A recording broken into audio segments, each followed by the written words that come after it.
믿는 자가 죽을 때 그리스도께로부터 받는 유익은 무엇입니까? 믿는 자가 죽을 때 그 영혼은 거룩함이 완성되며 즉시 영광 중에 들어가고 그리스도와 연합이 유지된 그 몸도 부활 때까지 무덤에서 안식을 누립니다. 여러분 반갑습니다. 오늘 새롭게 또 소요리를 좀 시작했으면 좋겠습니다. 여러분 우리 좀 교리를 크게 좀 정리하면서 오늘 여러분과 나눌 내용으로 들어갔으면 좋겠는데요. 여러분 우리가 교리로 들어가면서 서러운 부분이 있었습니다. 사실은 서로는 우리가 성경을 어떻게 대할 것인가 라고 하는 그 물음이고, 그리고 우리가 믿음을 가질 때 왜 성경을 근본으로 해야 하는가에 대한 그러한 물음이었습니다. 그렇기 때문에 이제 성경 속에서 우리 하나님을 우리는 알게 되고, 그리고 하나님을 보게 된다라고 하는 그 내용을 살폈습니다. 그래서 그 하나님, 그리고 그 하나님을 지나면 이제 인간론, 죄인된 인간에 대해서 우리는 살피게 되죠. 그리고 죄인된 인간을 살피면 구속의 필요성이 생기고 이제는 예수님께로 나아갈 수 있는 주제가 생깁니다. 그래서 그 부분을 우리는 기독론이라고도 이야기했습니다. 그렇죠? 그리고 예수님께서 우리에게 구원을 이루셨다라고 한다면 이제는 이 땅 가운데 그리스도인들이 구원을 적용하며 살 부분에 대해서는 성령님이 필요했습니다. 그래서 이 부분은 구원론 그리고 성령론 이렇게 이야기되었고요. 그리고 소요리는 없지만 우리가 지난주에 성령 안에서 부르심을 받은 사람들, 그들이 이룬 교회에 대해서 생각을 했습니다. 그래서 이 부분을 교회론이라고 이야기하는데, 지난주에 한 주 동안 우리는 교회란 무엇인가 라고 하는 이 주제를 살폈습니다. 그리고 마지막 교리에 어떻게 보면 꽃이라고 이야기할 수 있는 이 마지막 부분, 종말론이에요. 이 종말론을 우리가 이제 살피게 될 것입니다. 그래서 오늘 내일은 이 종말론에 대해서 저와 여러분들이 좀 나눔을 가지겠습니다. 이제 마지막 주제인 종말, 죽음에 대한 내용을 오늘과 내일 좀 다루려고 하는데요. 제가 잘 아는 분은 아니지만 최근에 아버님께서 돌아가신 분이 계셨습니다. 아버지가 살아계실 때 예수님을 믿지 않았지만 이분은 젊었을 때 한국에서 온 선교사님을 통해서 복음을 알게 되었고, 그리고 예수님을 믿고 이제는 예수 그리스도의 복음을 전하는 사람이 되었습니다. 아버지가 예수님을 믿지 않으니까 정말 안타깝죠.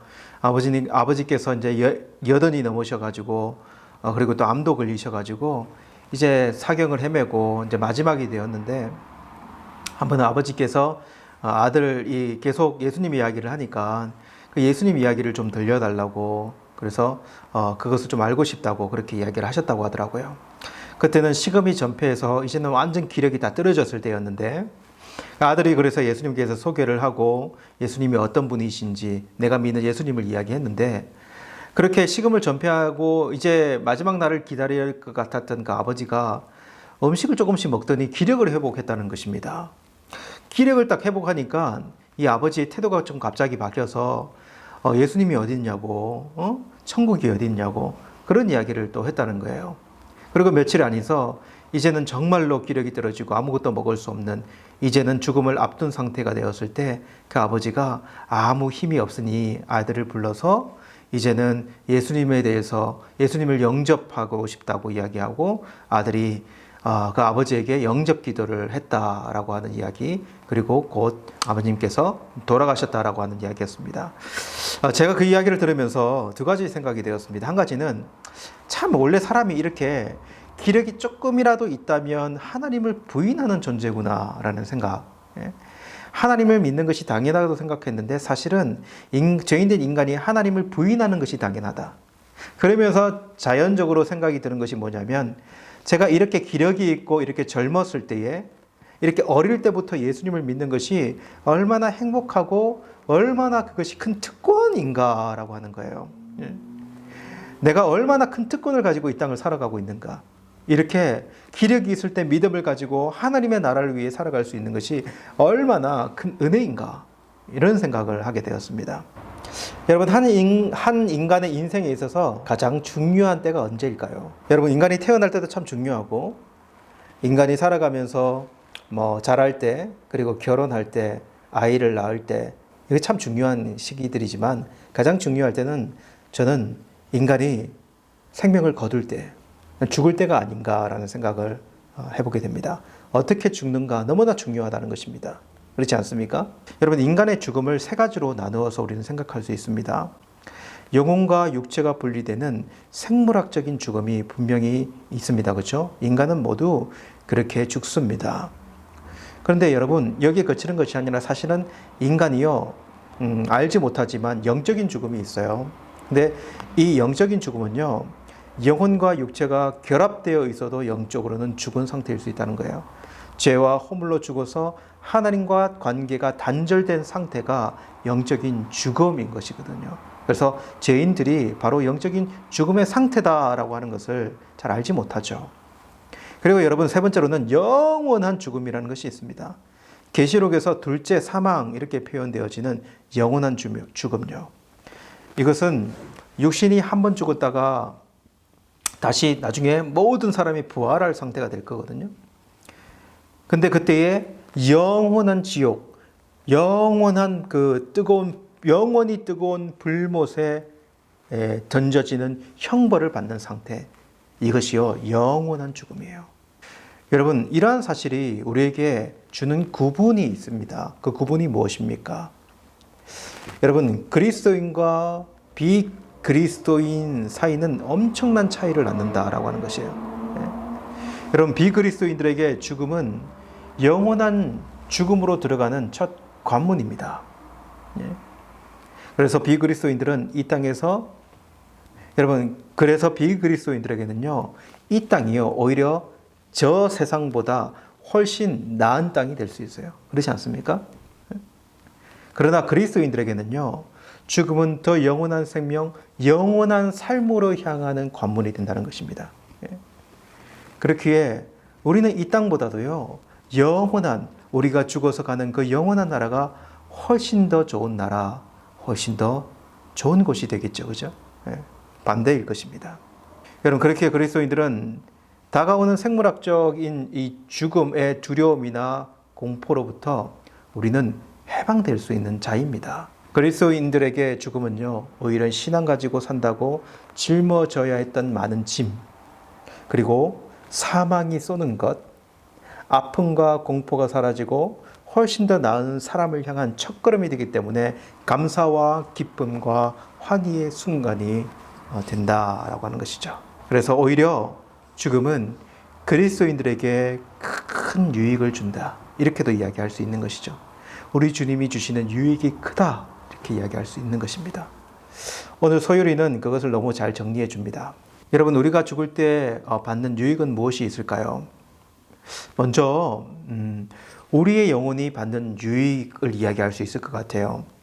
여러분, 영화로움으로 들어간다, 우리의 영혼이 영화로움으로 들어간다라고 하는 이 유익을 먼저 생각할 수 있습니다. 여러분, 이 땅에서 우리가 예수 믿는 사람으로 거룩하게 살려고 씨름하고 그리고 노력하고, 근데도 넘어지고 좌절했는데 완전하게 거룩하게 되어져 본 적이 없는데, 그러나 죽을 때에 완전한 거룩한 상태, 그리고 즉시 영화롭게 되어 영광 중에 있게 될 것이라는 사실이죠.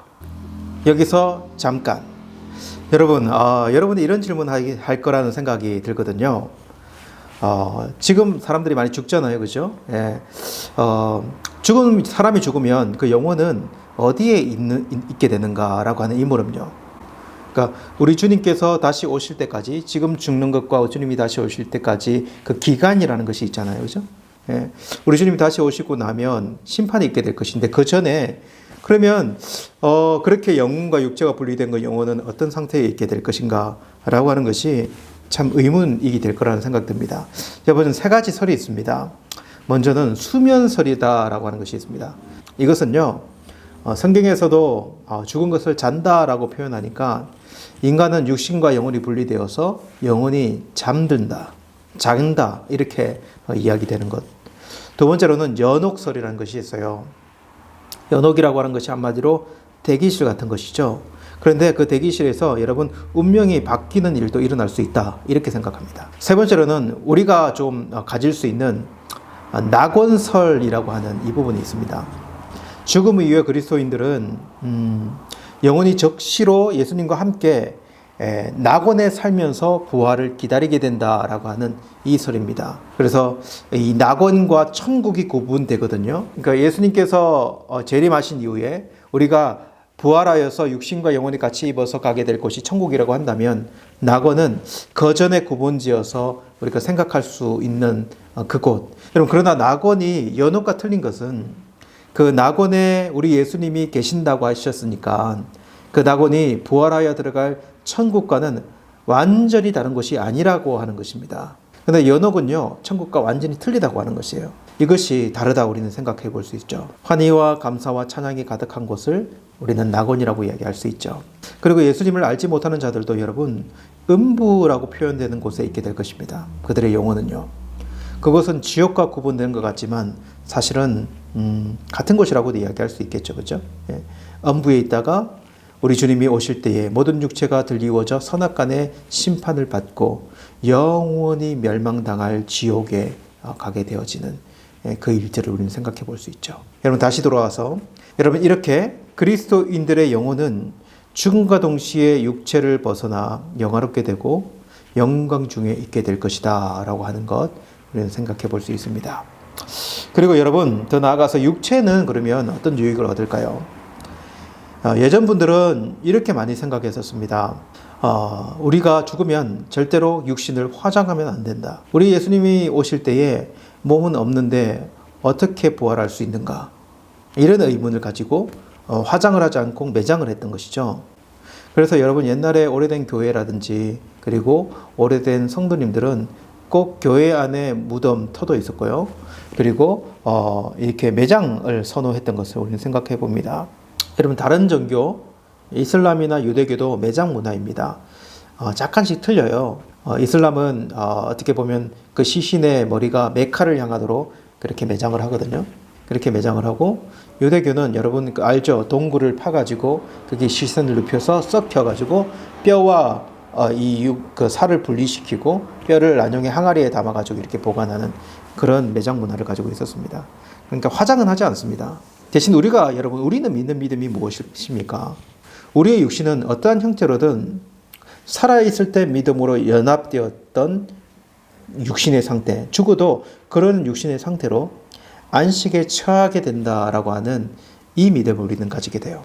이것이 유익이 되는 이유는 안식으로 들어가기 때문에 그렇습니다. 얼마나 살았을 때 우리 육신이 고생을 많이 했습니까? 여러분, 그렇지 않습니까? 상처도 나고 교통사고도 당해가지고 다리도 부러지고 팔도 부러진 적도 있고, 그리고 우리의 몸은 점점 노화되어져 갔고, 그런데 우리 주님이 다시 오셔서 우리 육신을 모으게 될 것이라는 거죠. 그때까지 여러분, 우리 육신이 안식에 거하게 된다라고 하는 것이 유익이 된다라는 것입니다. 그렇게 믿는 자들의 장례식은요, 어떠할까요, 여러분? 육신의 헤어짐에 대한 슬픔은 분명히 있습니다. 그죠? 그 슬픔에 너머에 있는 우리보다 더 좋은 곳에 가신 것에 대한 감사는 있는 거죠. 그죠? 감사가 있습니다. 그리고 우리도 곧 따라갈 그곳으로 가셨으니까요. 이것이 우리의 첫 번째 종말, 죽음에 대한 이야기입니다. 여러분들은 죽음이 무섭거나 아니면 죽음이 두렵습니까? 우리가 예수님을 믿는다면요, 우리는 이미 죽음을 준비한 자들이거든요. 조금 더 용기 있고요, 담대했으면 좋겠습니다. 사망아, 너의 승리가 어디 있느냐? 사망아, 내가 쏘는 것이 어디 있느냐? 사망이 쏘는 것은 죄요, 죄의 권능은 율법이라. 우리 주 예수 그리스도로 말미암아 우리에게 승리를 주시는 하나님께 감사하노니, 그러므로 내 사랑하는 형제들아, 견실하며 흔들리지 말고 항상 주의 힘쓰는 자들이 되라. 이는 너희 수고가 주 안에서 헛되지 않은 줄을 알미라. 이 말씀으로 다시 한번 힘을 얻는 저와 여러분이 됐으면 좋겠어요. 여러분, 우리가 영원한 하나님의 나라에 대한 소망 결코 잃어버리지 않고 그것을 머금고 이 땅에도 힘있고 용기 있게 살아가는 저와 여러분 되기를 간절히 원합니다.